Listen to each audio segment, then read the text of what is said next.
So I spoke with Rolex about my broken Explorer II, and something very interesting happened.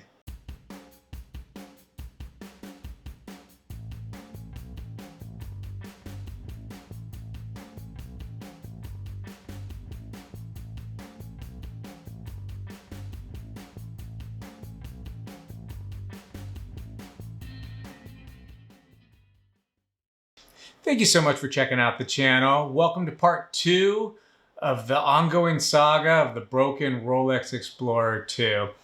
Now we're back again in my Laguna Beach art studio. My name's Shane Walls, and if you haven't seen part 1, I recommend going and checking that out first. You know what we're talking about and how I actually broke or quasi-broke or whatever I did to this Rolex Explorer II is all described in the part 1 video. Picking up from part 1.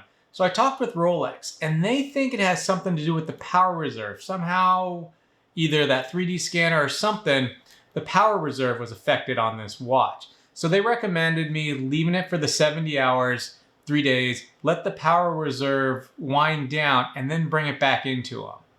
So I did that. Very interestingly, after the power reserve completely wound down, I rewound it and set the time. And I was going to Rolex. I had it for about 24 hours before I'd taken it back to Rolex. So I just set it just to see what happened, see what was going on. Kind of forgot about the watch, just wore it, did my normal thing throughout the day, was working here at the studio. Everything was going fine. Checked the time.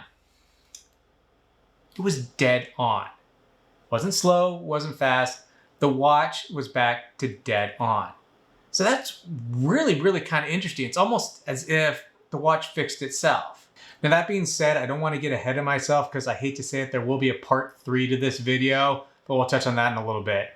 I was on cloud 9. I thought, man, well, it still is. It's amazing engineering for it to go from being an hour, hour and a half slow to back on exact time. That's incredible. It's incredible engineering from Rolex, but getting ahead of myself. So I was all excited, back to normal. And then the next day, take it into Rolex. I do have to say, this whole thing that Rolex has bad customer service, I'm not quite sure where that comes from. I've been treated so nicely there. The boutique I go to, I've maybe been there 3 or 4 times, and God, I think 4 people at that boutique have taken the time to learn my name, and they know it every time I go in. I'm treated very well there. I mean, this time, the watchmaker took 45 minutes out of his day. He was a busy guy. 45 minutes out of his day just to sit me down, explain the watch to me, explains what he thought might have been the issue. He ran every test he possibly could.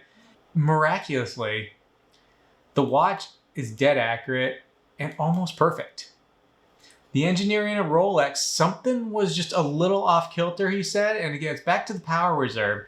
Some of those little off kilter, but the unbalancing of it, the movement in this watch, rewrited itself, rebalanced itself to bring it back to dead accurate. And that's incredible. I cannot say how incredible that is. Now, for kind of the sour news, it's not horrible. I mean, it could be a lot worse. This watch could be broken because of my stupidity. But we are going to send it in. So hence, we'll have a part 3 of this video. We're going to get it serviced just to be extra, extra cautious and just really get this watch running at its optimal form, optimal best. So part 3 of this video will be my experience with Rolex, getting my watch service, what documentation I get from it, just my overall experience with that. So stay tuned for that. That'll be in a couple months because they did recommend, once I take this in, they're going to take about a month, month and a half for me to get it back. So I mean, that's a great turnaround. It's a lot better than what I've been hearing on videos with servicing Rolexes. So I'm looking forward to that.